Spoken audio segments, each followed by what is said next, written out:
Movies can be good for a lot of different reasons. From the action scenes to the technical aspects like how the camera is used, but one of my favorite aspects about movies is when they have really interesting characters. Some movies' characters reflect the ideas of the film, some characters break the rules of film, and some characters just form emotional connections. With that, I want to talk about some of my favorite character-centric films, with some spoilers ahead. That's the cue for a changeover. He flips the projectors, movie keeps right on going, and nobody in the audience has any idea. Fight Club is a film that's, in a way, defined by its characters, with Edward Norton playing the narrator and Brad Pitt playing Tyler Durden. What makes these characters so genius is how they play into the twist that Brad Pitt and Edward Norton are actually both Tyler Durden, just different aspects of the character's psyche. The film has themes of becoming disillusioned with society and lashing out against it in some way, with Norton joining the titular Fight Club and Brad Pitt scheming a widespread revolt. Using Brad Pitt to represent this almost Mr. Hyde alter ego of Edward Norton is incredibly smart because it allows director David Fincher to hide how Norton is getting sucked into this ideology, while also allowing Norton to remain a tragic hero of sorts by the end of the movie. Even though he is technically a terrorist, the audience considers Brad Pitt to be the bad guy of sorts because the framing of the movie separates Brad Pitt and Edward Norton, even though they are one physical person represented by two actors. This nuance and duality makes Fight Club really interesting because it raises the question of, should I feel bad for Tyler Durden? Because if you look at just Edward Norton, he was sort of a victim of what Brad Pitt was doing, and he seems to acknowledge that in the ending, but it was still one person doing everything the whole time.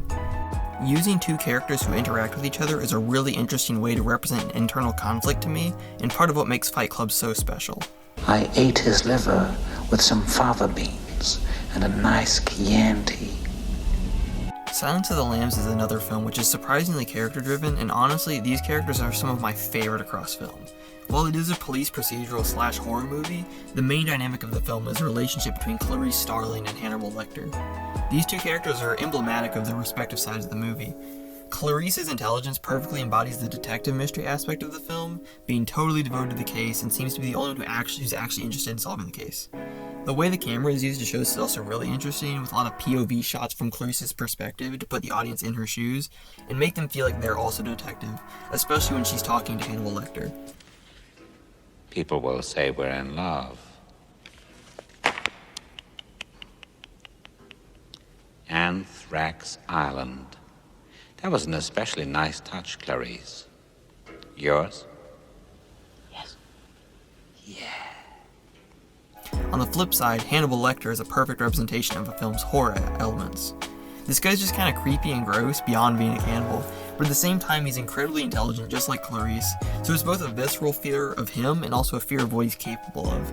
This is shown really well towards the end when Lecter escapes from prison, which combines both the visceral fear of his character as well as the fear of his intelligence as he tricks all the police to escape.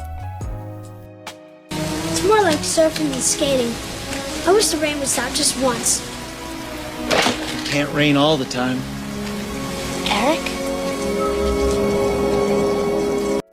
The Crow is interesting from a character perspective because it's very much just a 90s comic movie to me, but what stuck out was the way the character of Eric Draven was presented. I don't mean just the action scenes, although those are very cool, but every scene with him, he has this cool energy about him, but he also seems compassionate and caring. The Crow is, at least to me, a revenge film, but Draven feels more motivated by love for his girlfriend than hate towards loss of his life, like you'd see in something like Oldboy. Beyond just the writing of Draven, I also feel like Brandon Lee's performance also very much carries the character, with him being very completely in control when he's fighting, but at the same time he has a very human side when he's interacting with Sarah, which is something that I feel like the Batman movies of the time don't really exhibit. Batman the hero is powerful and scary, but Bruce Wayne the person doesn't get as much of a spotlight. The ending of The Crow specifically presents Draven in a very human light as he finishes his revenge, and it's a very emotional moment that brings a strong finish to his growth throughout the film. These are just some characters that I thought are really interesting. Obviously there's tons more, and there's definitely some big ones like The Godfather that I didn't touch on, so just let me know your favorite character down in the comments below.